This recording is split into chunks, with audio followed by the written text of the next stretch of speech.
I spilled the alien queen's drink at her royal table, and in that moment, I thought I'd just signed my death warrant. By the time the shattered goblet stopped rolling, every weapon in the banquet hall was pointed directly at my human throat. Stay. This is the night a spilled drink made a queen break her own empire. The palace of Karaloth was built for intimidation, not comfort. Arched ceilings of black stone curved overhead like the ribs of some fossilized beast, inlaid with lines of molten gold that pulsed gently with each bass thrum of the reactor miles below. Chandelier clusters hung in the air without chains, held aloft by humming grav nodes, pouring warm amber light over a table long enough to land a shuttle on. At its center, framed by a halo of floating crystal decanters and armed retainers, sat Queen Selira of the Thalkai Dominion. And at the very end of the table, wearing a loner dress uniform that still smelled faintly of ship coolant, sat me, Eli Mercer, first human mechanic ever invited to the royal table instead of the engineering pit. Every fiber of my body said wrong room, wrong people, wrong life. Every eye along the table said the same thing, just with more stabbing. Their skin was the color of deep ocean lit by lightning, rich teal that caught the gold light and turned it into something sharp. Selira's was the brightest of all, her bare shoulders gleaming above a corseted bodice made of red scale cloth that looked one wardrobe malfunction away from sparking a diplomatic incident. Her hair, white as star-bleached bone, spilled down her back in perfectly controlled waves. She didn't look at me at first. Queens don't look at grease monkeys. They look past them, which was fine. Looking at her directly felt like staring into a radiation leak. Fascinating, beautiful, and statistically unwise. Still, when her goblet floated from its stand to her hand with a lazy flick of her fingers, I couldn't stop tracking it. The drink inside glowed molten orange, thick as syrup, casting flickers across the carved runes of the table. Someone coughed. Somewhere armor clinked. The guards lining the walls, broad-shouldered Thalkai in matte black exoplate, never took their gold-ringed eyes off me. Welcome to dinner with the apex predator of a star-spanning empire. 2 hours earlier, I'd been elbow-deep in a coolant manifold, humming an old Earth song into the echoing belly of Dock 7, when Commander Havel barked my name. "Mercer, wipe the antifreeze off your face. You've been summoned." I slid out from under the conduit, goggles askew. If this is about the reactor diagnostic, I already told Saul that readout is lying. She doesn't listen to... It's not Saul. Havel's scarred mouth pinched, like the words tasted bad. "It's Her Majesty. You've been called to the High Hall." I laughed. He didn't. The coolant drip suddenly felt very loud. "You're serious?" He tossed a sealed data patch at me. I caught it on reflex. His eyes were pale and flat, the way they got in vacuum drills when people stopped joking. "Dress uniform," he said, "now. Don't keep a Thalkai queen waiting, Mercer. They've killed admirals for that." Apparently, I was going to die clean-shaven and in regulation boots. The uniform they gave me didn't quite fit. Too tight across the chest, sleeves a hair too long.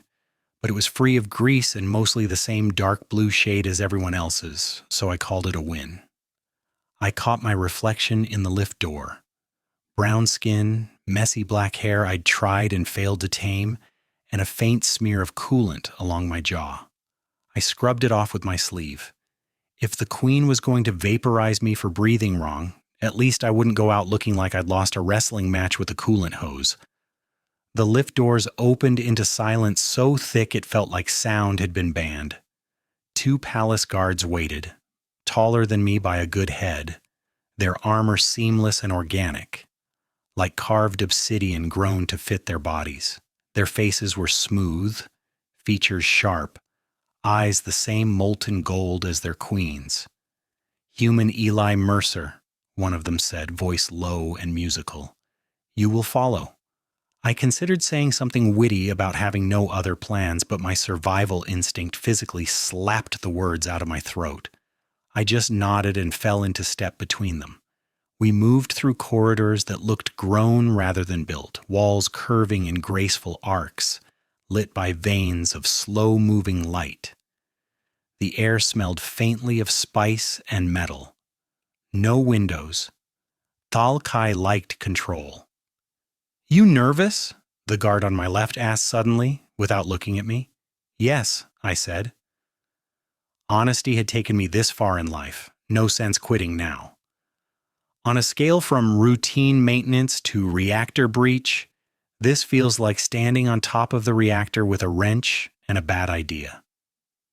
His mouth twitched. That was either the Thalkai equivalent of a smile, or he was about to bite me. "The queen does not summon prey," he said. "She summons puzzles." "Comforting," I muttered. "Humans are very good at being both." We reached a set of enormous doors that parted without a sound, folding into the walls like liquid metal. Beyond lay the high hall, chandeliers floating, nobles glittering, guards stone still, and the long, impossibly polished table where I would apparently humiliate my entire species. The queen glanced up as I entered. Those eyes. People talked about them in the docks, usually in hushed tones over cheap alcohol. They said Selira could see through metal, lies, and cowardice with the same lazy certainty. Seeing them in person was worse. Her gaze swept over me, boots, uniform, nervous hands, and lingered on the faint scar that cut from my left eyebrow to the bridge of my nose, souvenir from a misjudged plasma torch arc on Ceres Station. Somehow it felt like she read the whole story in half of her heartbeat. "Human," she said, and the hall seemed to lean in. "You are late."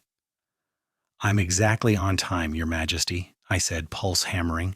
"Dock clocks run on Dominion standard. Someone finally taught us."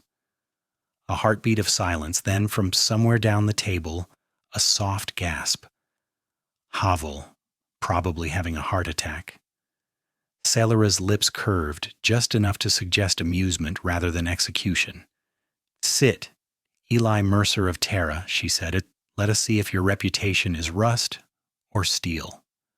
I realized then that she already knew who I was, and that scared me more than any weapon in the room.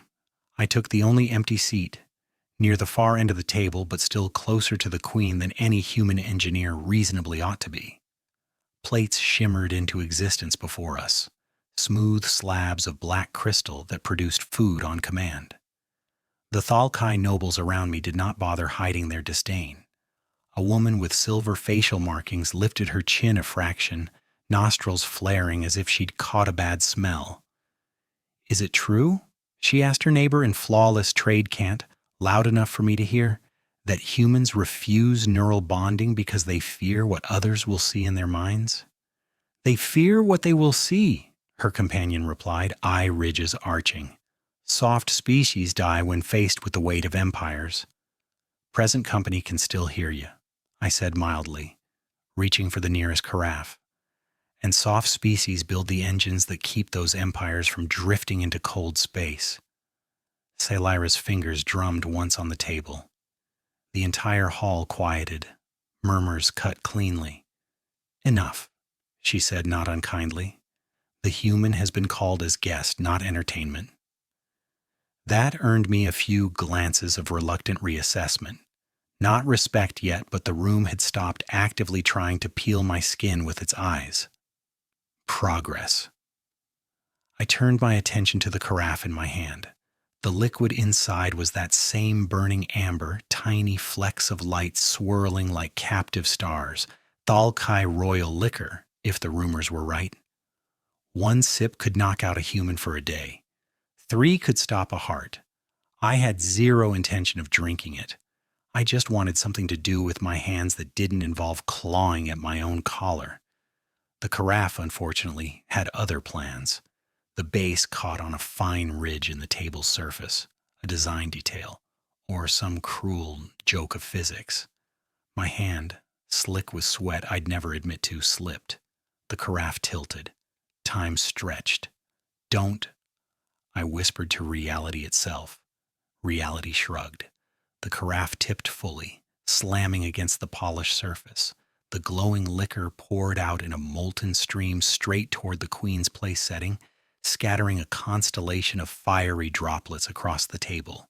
The hall inhaled as one entity. Guards moved. Chairs scraped. Somewhere, Havel made a noise that sounded suspiciously like a prayer.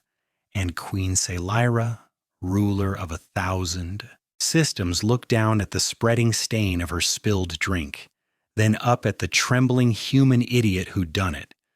For exactly half a second, no one moved.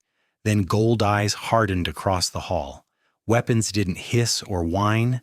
They arrived, levitating from shoulder mounts and wall recesses, their edges humming with restrained violence. 3 guards stepped forward in flawless unison, already calculating how much of me they could disassemble without splashing royal upholstery. I raised both hands slowly, not in surrender, more in apology. I can explain, I began, immediately realizing there was no sentence on any known planet that ended well from that start. Queen Selira didn't speak. She studied the spill instead, leaning forward slightly in her throne chair. One painted claw traced the edge of the table, stopping just short of the luminous liquid creeping toward her bare skin. Her expression wasn't rage. That was worse. "Human," she said at last quietly. The room leaned even closer. "Do you know what that drink is?" "Yes," I said, lying felt suicidal. "And I can't afford to replace it or pay for the table or the air it's evaporating into." A murmur rippled, sharp, offended. The silver-marked noble bared her teeth. "He mocks you." "I don't," I said, meeting Selira's gaze again despite every survival alarm screaming. "I absolutely don't. I just panic joke when I'm about to be spaced." One of the guards exhaled through his nose. Another twitched, then froze when Selira lifted a single finger. She was still looking at the spill.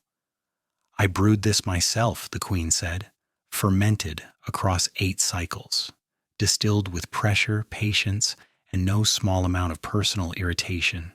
I swallowed. "Of course you did." "It is reserved for blood oath nights," she continued. "Victories, funerals, breakings." That last word landed like a dropped engine block. My brain scrambled. "Good news," I said faintly. "We're definitely breaking something." I wondered if dying of embarrassment counted as a diplomatic incident. Selira's eyes flicked up to my face again, not with anger, no, with sharp, assessing curiosity. The guards remained frozen, weapons poised yet waiting. "You did not flinch," she observed. "With respect," I said, "everything inside me is flinching. I just learned not to let it show. Humans leak fear, predators notice." A pause. Then, unexpectedly, her lips twitched. A sound followed. Low, breath-fed, a small, startled noise that didn't belong in an imperial hall. She laughed. It wasn't loud. It wasn't cruel. It was genuine. A sudden bark of amusement that escaped her before she could cage it. The reaction was immediate chaos. Guards recoiled half a step, confused. Nobles stared, some openly shocked. One dropped her fork. A ripple of dissonance swept the hall like a bad gravity wave. Queen Selira leaned back in her throne and laughed again, richer this time, her shoulders loosening as though a weight had slipped. "Stars above," she said, wiping one long finger along the table and examining the glowing residue. "He spills a blood drink at my table and jokes his own execution." Her gaze locked onto mine. "I like you already." Every weapon powered down at once. The silence afterward was thunderous. My knees nearly folded. I held them together through stubbornness alone. "I'm glad to hear that, Your Majesty." She regarded me for a long moment, then waved a casual hand. The spilled liquor evaporated into motes of light, drawn back into a hovering decanter that sealed itself with a soft chime. "The table forgives you," she said. "So do I." The silver-marked noble surged halfway to her feet. Your Majesty, this human disgraced. He made me laugh, Salira said flatly. That was it. The argument died mid-syllable, strangled by authority older than stars. Salira leaned forward again, resting her elbows on the table, chin propped on interlaced fingers. Up close, her presence was intense without being oppressive, pressure without crush. You expected my anger, she said. Everyone does. Yes, I said, but I was hoping for mercy through incompetence. Her brow rose. Is that a human tactic? Frequently, I admitted. We survive by being useful, stubborn, and occasionally funny at very bad moments. Another flicker of amusement crossed her face. Tell me, Eli Mercer, she said, rolling my name with unfamiliar precision, when you imagined your death today, was it blade, vacuum, or poison cup? Honestly, I shrugged. I thought it'd be paperwork related. That did it. She laughed again, open this time, echoing off the vaulted ceiling. Several nobles exchanged uneasy glances. Humans were not supposed to do this, not to her. Salira straightened, composure sliding back into place like armor, yet something warmer glimmered behind it. You will remain for the rest of the meal, she declared, and you will drink with me. My eyes widened. Respectfully, that drink could knock a shuttle offline. Then we will dilute it, she said. I'm curious how a human tastes compromised courage. A slim goblet floated to my place, followed by another for her. The amber liquid divided, softened with a clear additive that dulled its lethal glow. As I lifted my glass, our eyes met over the rim. Do not spill this one, she said softly. No promises, I replied, but I'll try very hard. For a moment, just a moment, the queen of an empire smiled at me like an equal. And somewhere deep in the palace, something old and dangerous began to shift.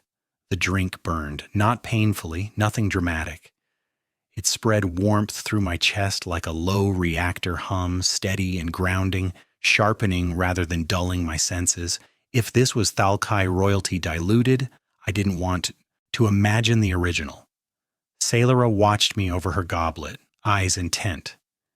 You didn't choke, she noted. I repair fusion coils, I said. My insides are already accustomed to poor decisions. A few quiet sounds escaped the table. Amusement, disguised as clearing throats. The silver-marked noble looked like she'd swallowed a live insect. Salira lifted her glass in a small private salute and drank. The movement drew every gaze. Queens were ceremonial at table. They didn't share moments. The hall noticed. I noticed. She set the goblet down and leaned back. Tell me why you're here, Eli Mercer. Not the answer you prepared for officials. The one you tell yourself when the dock lights go dark. The warmth flickered into nerves. Truth, then. I exhaled. Because your cruisers keep limping in with the same problems, because your engineers talk over the people who touch the machines, and because when something breaks hard enough, titles matter less than hands that fix things. Silence. Then a murmur of reluctant agreement from areas of the table far from the nobles. Salira tilted her head. You think my people don't listen? I think, I said carefully, that empires are loud, wrenches are quieter. Her smile didn't reach her eyes this time. Curious. The wound underneath flickered open for a heartbeat. Quiet tools can change loud futures. A steward drifted close, all polished grace. Your Majesty, the council can wait, Salira said without looking away from me. I invited the human to dinner. Emphasis landed exactly where she meant it to. The steward withdrew, tight-lipped. I realized she wasn't deflecting authority. She was testing who would challenge it. She turned back to me. Have you ever been invited somewhere you were certain you didn't belong? I snorted. Constantly. A faint crease appeared between her brows. Explain. I grew up on a station where gravity flickered and people learned early how to brace, I said. When someone opens a door and pretends they meant you to walk through it all along, you don't ask why. You check your footing. Her gaze lingered on my hands. The scars, the ingrained grease lines I could never quite scrub away. You brace, she said softly. Yes, I replied, and for a second forgot the hall existed. And when the floor holds, it surprises you? She took another sip, slower this time. The amber glow painted her lips, gentler now. You surprised me. A ripple passed through the room. I felt it more than heard it, attention tightening, curiosity curdling into something sharper. Down the table, a young noble, too sharp-eyed to be foolish, leaned forward. Majesty, he said smoothly, the human endears himself with clumsiness, a tactic. We should be careful not to reward it. Celira's eyes didn't leave mine. He spilled a drink. He fouled a rite, the noble insisted. I laughed, she replied. You object to my laughter? No, he said quickly. I object to your certainty, she interrupted. Her voice cooled by a few degrees. Sit. He sat. She turned back to me with an apologetic look that startled me more than the anger would have. You did not consent to our politics. Honestly, I said, politics consent to nothing. This time the laughter spread, not much, just enough. Enough to say the ice had cracked and everyone heard it. Celira leaned in again, lowering her voice. Tomorrow you will walk the foundry with me. My heart skipped. Your Majesty, the foundry is closed to royalty, she finished. Yes, that is why I will go. The table held its breath. I want to see what my engineers won't show me, she said, and I want you to show it without ceremony. Me, a grease-stained human mechanic, showing a queen the broken heart of her empire. I'll need boots, I said, because if I stop talking, I might faint. Her mouth curved. I will provide better ones. She rose to her feet. The hall followed suit, chairs sliding back as one. Power rearranged itself around her. As she passed behind my seat, she paused. Her hand brushed the back of my chair, accidental to the eye, deliberate to the bone. Eli Mercer, she said quietly, close enough that I caught the spice metal scent of her skin. Tonight, you were not hauled from my table. Tomorrow you walk beside me. She moved on, leaving warmth and something electric in her wake.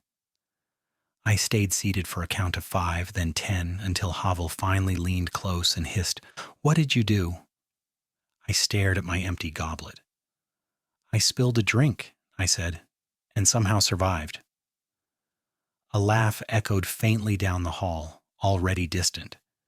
Somewhere ahead, the future shifted its weight and waited. Royal corridors look different when you're walking beside the person who owns them. Celira set a brisk pace through the inner halls, her attendants trailing at a respectful distance that screamed orders had been issued. I matched her stride easily. Mechanics learn to keep up or get left behind by moving machinery. You don't slow for ceremony, I noted. I slow for lies, she replied. Stone doesn't lie. Neither do machines. People enjoy embroidery. Humans too, I said. We just call it creativity. She glanced at me, amused. Your species reframes flaws as virtues with impressive reflex. Survival skill. Another one? She asked. When treating powerful people like people, I said. It confuses them. That earned a sharp look and then a short, quiet laugh. Keep doing that, she said. Most stop after it works once. The doors to the foundry iris opened with mechanical grace, and heat rolled out like breath from a living thing. The sound hit first, rhythmic pounding, turbine whine, the low chant of industry, sparks stitched the air in brief constellations. Metal sang. Celira stopped dead, not from fear, from recognition. So this, she murmured, is the heartbeat. Engineers froze when they saw her, tools hovering mid-task, faces blanching through teal skin. A supervisor began to kneel. Don't, Celira snapped. If anyone kneels, I leave. That did more than words ever could. People straightened. The work restarted, cautious at first, then steady. She turned to me. "Show me what lies to my counsel." I realized she wasn't asking for a tour, she was asking for a confession. I led her to a row of cruise drive housings where patched plates clashed in color and finish. "This array," I said, tapping the metal with my knuckles, "runs hot under sustained output. Your specs assume intermittent engagement. Reality doesn't care." She watched my hands, not the metal. "They told me maintenance delays were user error." "They always do," I said. "Machines are innocent. Assumptions kill." I popped the housing. Heat breathed out. A Thalkai tech swore softly. Selira leaned in unafraid. "Why wasn't this escalated?" "Because escalation invites blame," I replied, "and blame shuts mouths." Her jaw tightened, not in anger at me, but at the system. She straightened and gestured.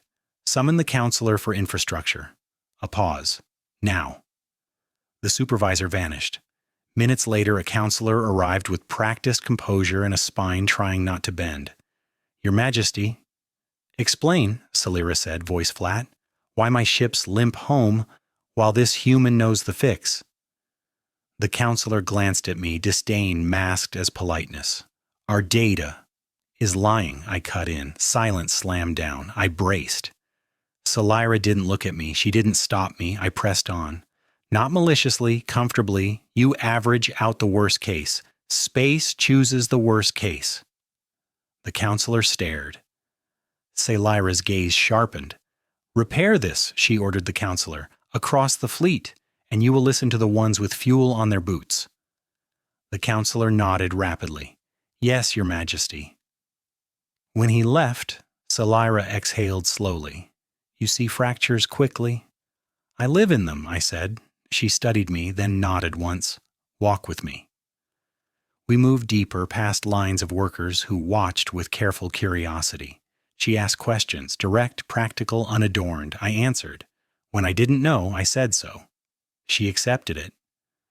That might have been the most dangerous intimacy of all. At a quiet junction, away from the roar, she stopped. "Why did you not beg last night?" she asked. "Well, many would." "Begging narrows options," I said. "So does pride. I prefer conversation." A long breath left her. The glow in her eyes softened somehow. "They expect fear," she said quietly, "or worship." "Those get lonely," I replied. Her expression went still. Vulnerability slipped through. Hairline crack. "Yes?" A calm chime shattered the moment. A guard approached, tense. "Majesty, intelligence reports unrest in the lower districts, rumors of favoritism. The human presence is my choice," Selira said, calm, absolute. "Let it be known." The guard hesitated. "There may be reaction." She met his eyes. "There always is." He withdrew. When she turned back to me, something had shifted, weightier. "You complicate my throne," she said. "I complicate everything I touch," I said, gentle. "Happy to step away?" "No," she said immediately, then softer. "Stay." A pause. The Foundry's heartbeat filled it. "You will dine again tonight," she said, "not as an experiment, as company." My mouth opened, closed. "Careful, Your Majesty," I managed. "People might talk." A hint of a smile. "Let them."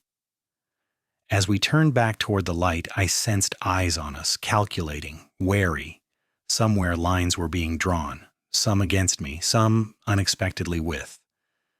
And somewhere inside the palace, the spill from last night was still spreading, seeping into places even a queen couldn't easily contain. Unrest doesn't announce itself politely. It hums first, like a misaligned engine you feel through your bones before any alarm trips. By the time we reached the outer transit ring, the palace carried that hum. Selira slowed, eyes narrowing as a calm slate flickered to life at her wrist. Lines of text scrolled faster than courtesy allowed. She read without expression, then dismissed it with a sharp motion. "Lower districts," she said. "They've blocked 2 cargo corridors and put a speaker on every open frequency." "About me?" I asked. "About us," she corrected. That landed heavier. We rounded a curve and found the guards waiting. More than before, their formation tightened. The lead captain bowed. Majesty, council pressure is mounting. A demonstration is formed outside the inner gates. Demonstration, Salira echoed, unimpressed. Or rehearsal? The captain hesitated. Both. This was the part where spilled drinks turned into blood. Salira looked at me, not to ask permission, not to warn, to measure. You do not have to stand with me. I know, I said, but I will. Her jaw set, approving despite herself. Then listen. If this becomes violent, I stay behind you, I finished. Not heroic, practical. A ghost of a smile. Humans. We stepped onto the balcony overlooking the inner gates. Below, the crowd surged. Workers, clerks, families. Thalkai citizens packed tight, their skin a sea of blues and teals. Light banners floated, slogans blazing in sharp script. Tradition before change? No favor to off-worlders? A few signs were less subtle. Guards along the gate walls braced. The air prickled. Salira lifted her hand. Silence rippled outward in visible waves as the audio dampeners flared. She could have ordered dispersal. She didn't. People of Karaloth, she said, voice carrying even without amplification, you gather because you fear imbalance. A shout rose. You dine with a human while our districts fail. She nodded once. True, I did. The crowd reacted. Anger spiked, sharp and hot. I stepped forward before I could think better of it. Guards stiffened. Salira's hand shot out, catching my wrist, not restraining, anchoring. Speak, she said quietly, but choose well. I leaned on the railing and projected my voice the old way, lungs and diaphragm dockside loud. Hi, I'm Eli. I fix things. A beat of confused laughter scattered through the front rows. I didn't come here because I'm special, I continued. I came because your ships keep breaking in the same place, and because nobody wanted to admit it until someone died. That cut different. The laughter died. I don't take your jobs, I said. I want you alive in them. Change doesn't erase you. It keeps the floor from collapsing. A stone arced up, mist wide, clattered harmlessly. Guards tensed. Salira stepped forward, shoulder brushing mine. He is not my favorite, she said coolly. He is inconvenient. That drew a ripple of surprise sound. Laughter. Disbelief.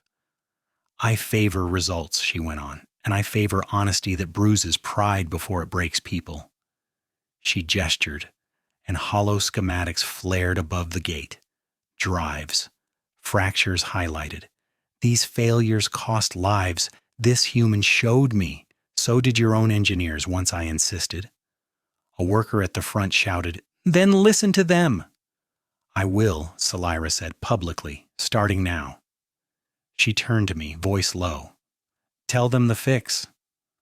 Not all of it, I said back. Some details get people hurt. Her nod was instant. Trust granted in real time. I addressed the crowd again. We reinforce here. Change the duty cycle there. It's work, not miracles, and it means the council stops pretending averages save lives. A murmur flowed, agreement spreading like heat in metal. Then a different sound cut through, a sharp crack. The railing exploded beside us. I felt Salira move before I registered fear. She yanked me down as another impact peppered the stone. Guards surged, shields flaring. Shoot her! Someone shouted. So this was the price of laughter at a royal table. We hit the deck hard. Salira covered me with her body, surprisingly solid. Her breath was steady, controlled. You said behind me, she said. I said practical, I replied. This feels very practical. She barked a short laugh, even as the guards advanced. If you die, Eli Mercer, I will be irritated beyond measure. Motivation accepted. A guard took a hit, shield flaring. Salira's eyes burned. She issued clipped commands, precise, lethal calm. Net cannons fired. The threat collapsed into custody in seconds. Silence returned, shaky but intact. Celara rose first, offering me a hand. I took it. Our fingers locked longer than necessary. The crowd stared, fear, relief, awe braided together. She faced them again, voice carrying steel. This ends now. You will go home alive. We will fix what is broken. And anyone who thinks violence answers vigilance will learn otherwise. The gates opened. Slowly, deliberately, the crowd dispersed. When it was over, she turned to me. The hum in the palace eased. You walked into my fire, she said. I spilled your drink, I said. It feels fair. Her smile was thin but genuine. It appears, she said softly, that you are no longer merely inconvenient. A comm chime interrupted. Emergency priority. She glanced at it, expression darkening. They move sooner than I hoped, she said, and I come. The night is not finished with us. She took my hand. Not for show, not for strength, for speed. And together we ran toward whatever the spill had finally reached. The emergency lift dropped us beneath the palace, past levels no one put on maps. The doors sealed with a sound like a held breath. Red guidance lines pulsed along the walls, lighting Sayalira's face from below and turning her crown shadow sharp. Who is they? I asked, keeping my voice low even though no one else was inside the car. Those who believe empires should never bend, she said, only break others. That's a management philosophy, I muttered. Short shelf life. Her mouth twitched, but her eyes stayed distant. The traditionalist compact, old houses, old money, older fear. The lift shuddered. Not malfunction. Deliberate arrest. Salira cursed, sharp and musical. Of course the sabotage hit the elevator, the lights cut. Emergency glow kicked in a second later, dim and amber. The car lurched, then stabilized, hover braked between levels. Before I could speak, the panel sparked. A voice crackled through, distorted but smug. Your Majesty, it said, return to your chambers. The human will be escorted out. Sayalira straightened, shoulders back. You interfere with crown infrastructure. Name yourself. A pause.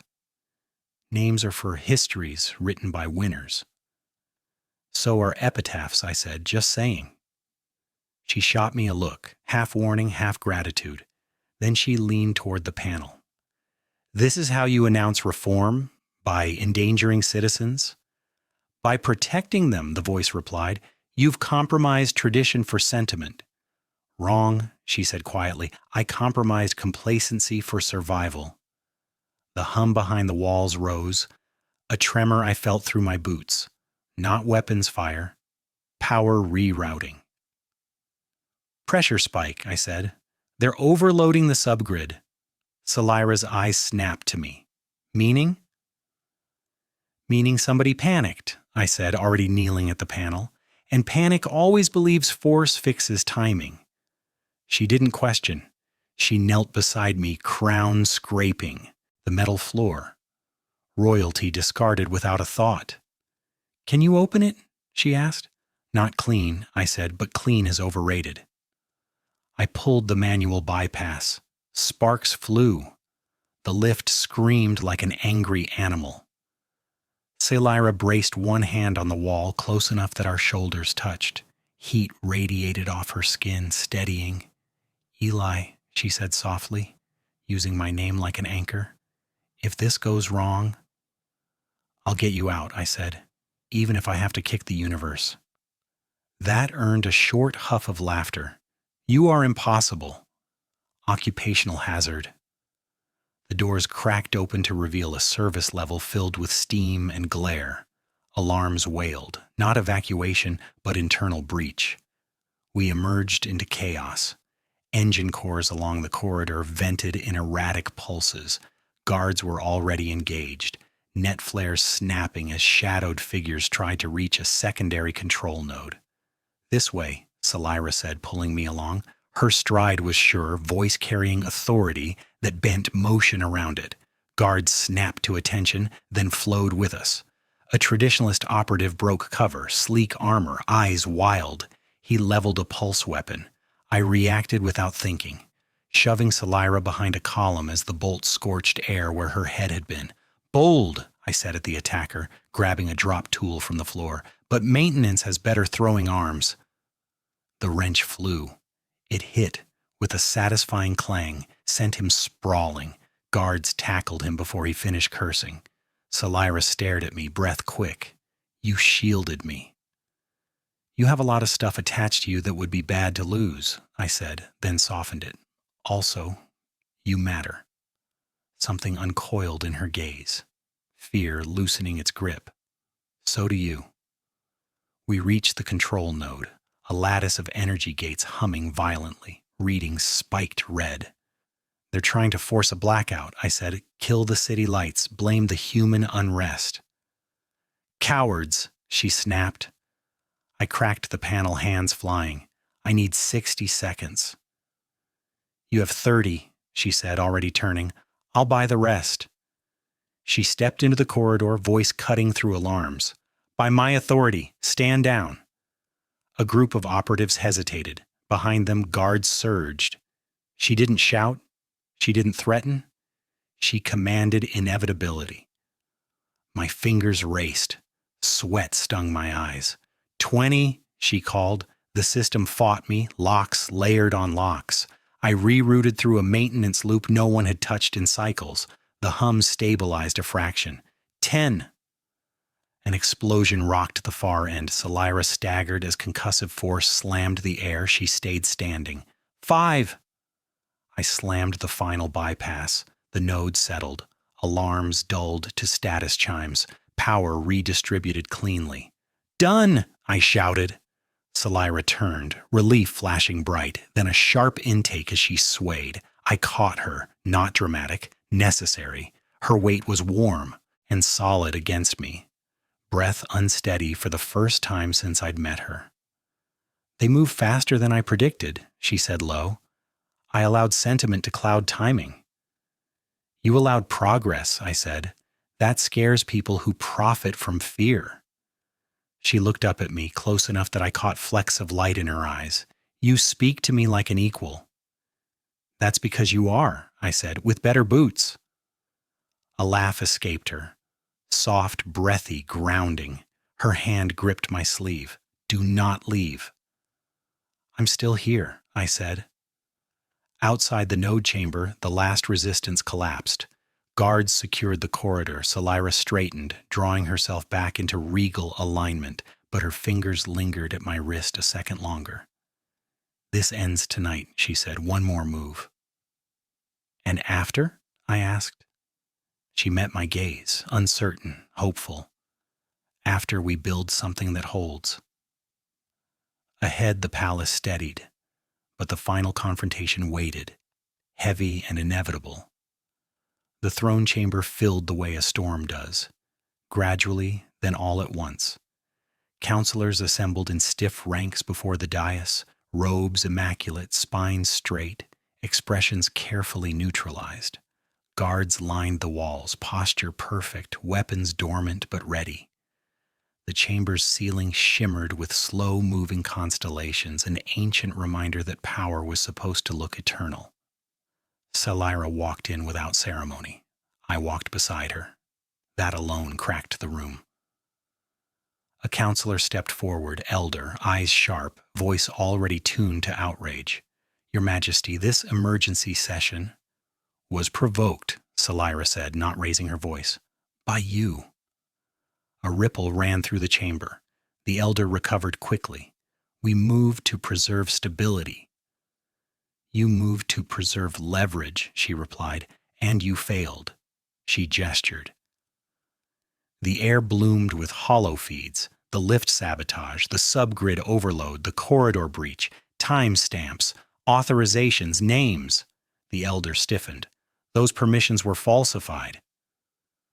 "By engineers who work for you," Salira said, "who confessed when presented with evidence and a choice." "And the human?" another counselor snapped. "He stood at the center of this disruption."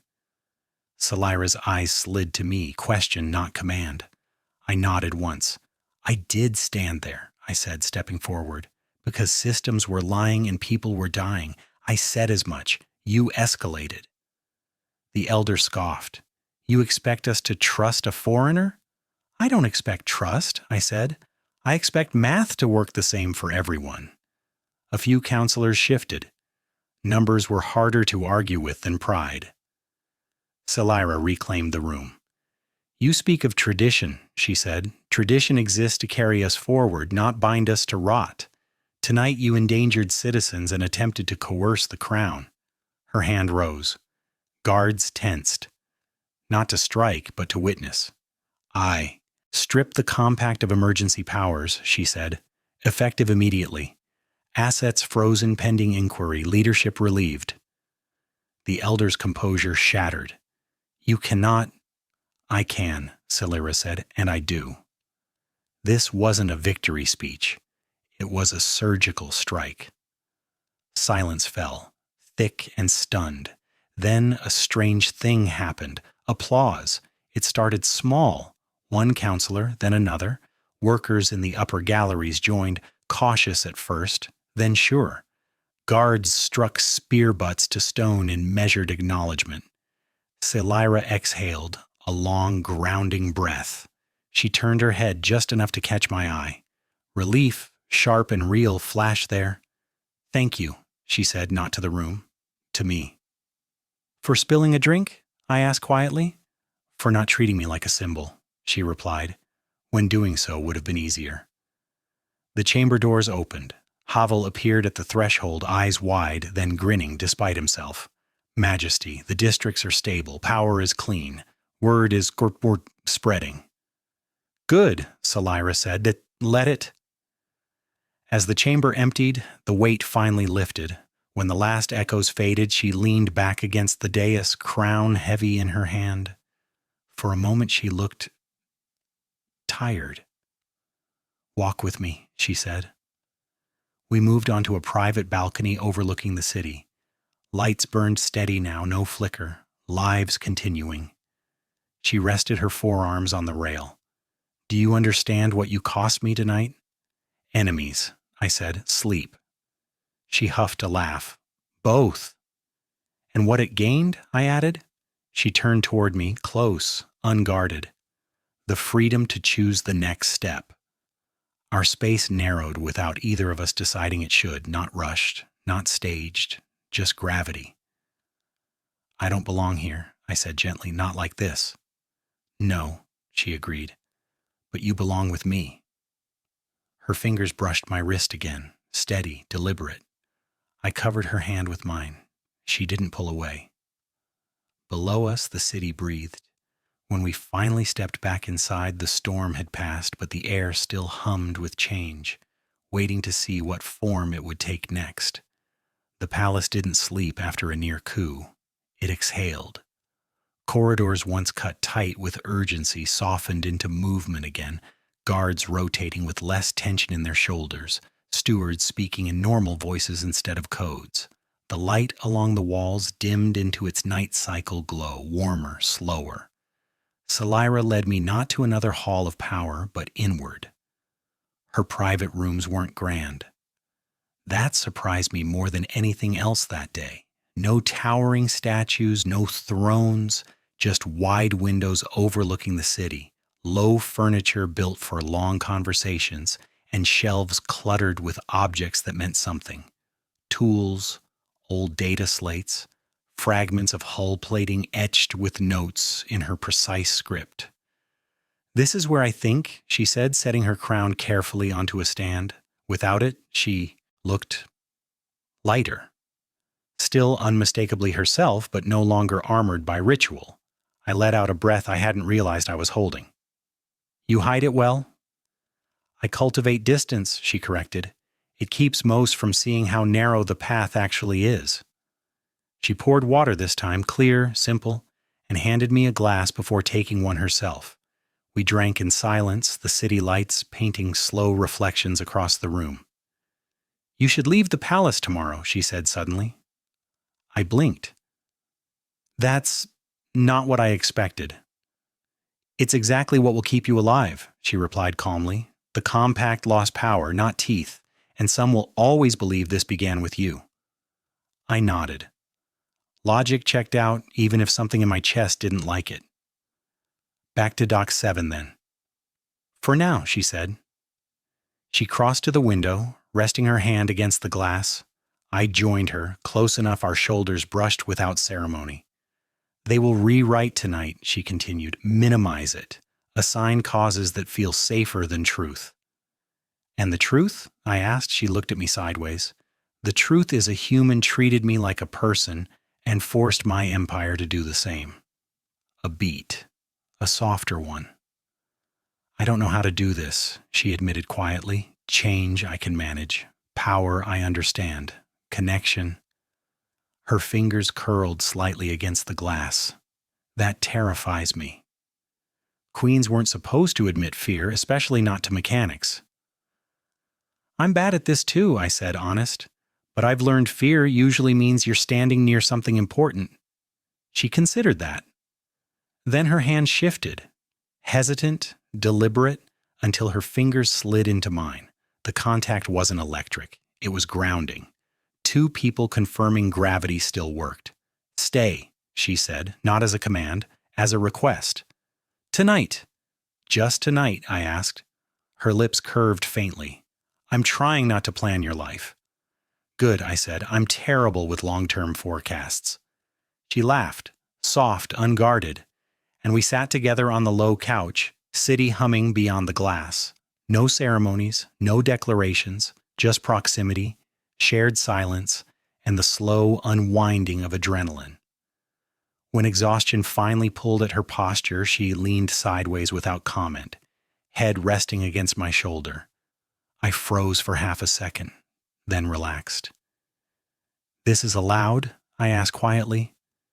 In my chambers, she murmured, already half distant, everything honest is allowed.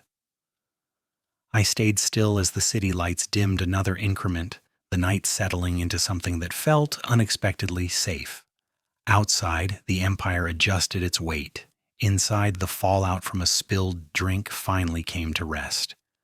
Morning in the palace arrived without ceremony. Light crept in sideways through the wide windows, catching on metal and glass and the calm rise and fall of a city that hadn't fallen apart overnight. That alone felt miraculous. Selira stirred first, not abruptly, not guarded, just a slow inhale, a small shift of weight. She realized where she was, then who she was with, and instead of pulling away, she stayed. Is this the part, she asked quietly, voice rough with sleep, where you tell me humans regret complicated attachments? I smiled, keeping my voice low. No. This is the part where we pretend we meant for it to get complicated. She turned her head just enough to look at me, eyes clear despite the early hour. You should be preparing to leave. I am, I said, just not rushing. A soft sound escaped her. Approval, maybe relief. She sat up, stretching in a way that reminded me she was still very much built for command, even in linen and exhaustion. The council will convene again within the week. New committees, new oversight. Translation? Nothing will change quickly, she said. Everything will change eventually.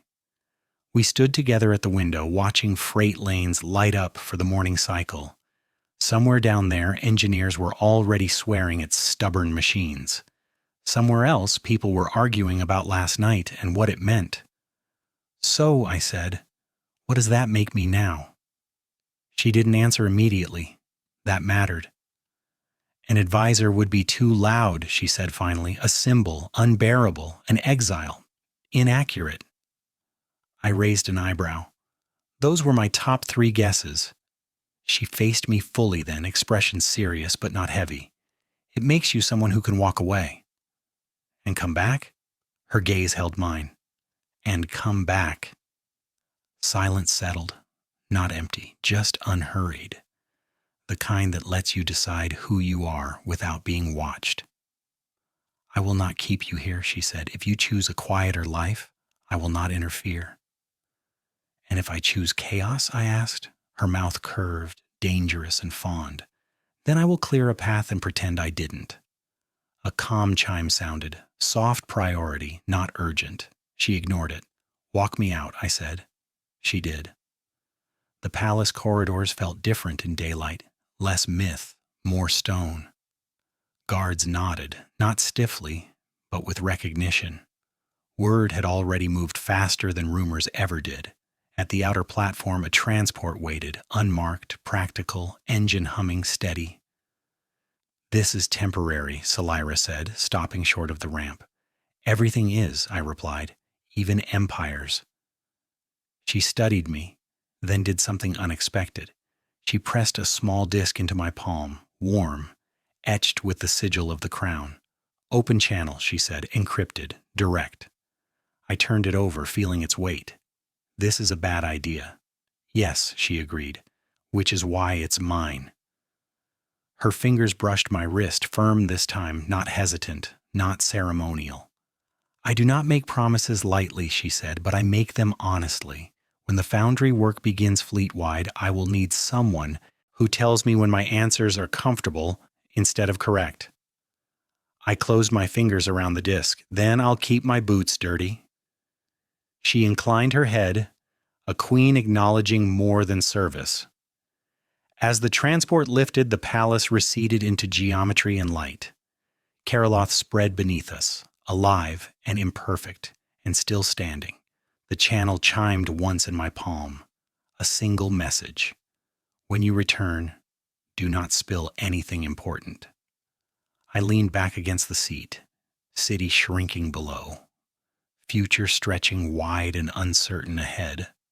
Some nights changed empires with speeches. Others started with a spilled drink, a laugh that wasn't supposed to happen, and the quiet understanding that neither of us would ever walk quite the same again. The transport settled into its lane, city noise thinning into a steady hum. I watched the palace fade until it became just another structure in a skyline full of them, still heavy with meaning, just no longer looming over my head. The comm disc rested warm in my palm. I hadn't activated it, not yet. Some connections deserved a little space to prove they were real. Dock 7 came back into view like an old scar you've learned to rely on. Familiar clatter, familiar voices, a place where nobody bowed and everything broke eventually. Havel was waiting, arms folded, expression caught somewhere between disbelief and laughter. You take one dinner invitation, he said, and disappear into legend. Spilled a drink, I replied. Things escalated. He studied my face, really looked this time and shook his head. You're different. Yeah, I said. So is everything else. Work resumed the way it always did. Engines complaining, tools arguing back, people making do. Word had spread ahead of me. Not reverence, curiosity, respect, the earned kind. Nobody asked for details. They just listened a little longer when I talked. That night, I stood alone on the catwalk above a cruiser spine, watching weld light dance. My hands knew what to do without prompting. Muscles remembered purpose. The disc chimed. I didn't jump. That felt important. I stepped aside, keyed the channel, and Salira's voice filled the narrow space, clear, unguarded, unmistakably hers. They are already trying to file me back into shape, she said. Do humans have a phrase for this? Several, I said, most of them rude. A quiet breath of laughter. Good. I was hoping this would remain informal. You don't sound formal. I am standing barefoot in my chambers, she admitted. This is not on any schedule. I leaned on the railing, watching sparks fall like brief stars. What's wrong? A pause, not hesitation, thought.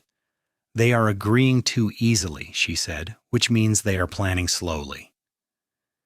Then don't sprint, I said. Keep doing the things that make them underestimate you. You mean listening? Yes, I said, especially when it's inconvenient. Another breath, steadier this time. The foundry teams begin refits tomorrow. They asked for you. I figured they would. I told them you were unavailable. That surprised me into silence. For now, she added, I didn't want them to turn you into a symbol or a shield. I smiled unseen. You're learning. From an irritating source. High praise. The line went quiet, not dead, just shared. When will you return? She asked. When it matters, I said, and when I figured out how not to spill anything important. Her tone softened. I suspect you will anyway. Probably, I agreed. But next time I'll bring a towel. She laughed, warm, unfiltered. Exactly the sound that had fractured a room full of power. Good night, Eli Mercer, she said. Walk carefully. I always do, I replied. It just doesn't look like it. The channel closed. I stood there a while longer, listening to the Foundry's heartbeat, feeling the odd certainty that some paths don't end when you step off them. They wait. Somewhere above the city, a queen planned change with her sleeves metaphorically rolled up. Somewhere below, a mechanic tightened bolts that would hold. The future didn't feel finished. It felt aligned. And for the first time in my life, that was enough to make me look forward instead of just ahead. The end. If you enjoyed this story, subscribe for more HFY sci-fi romances where one human choice changes everything.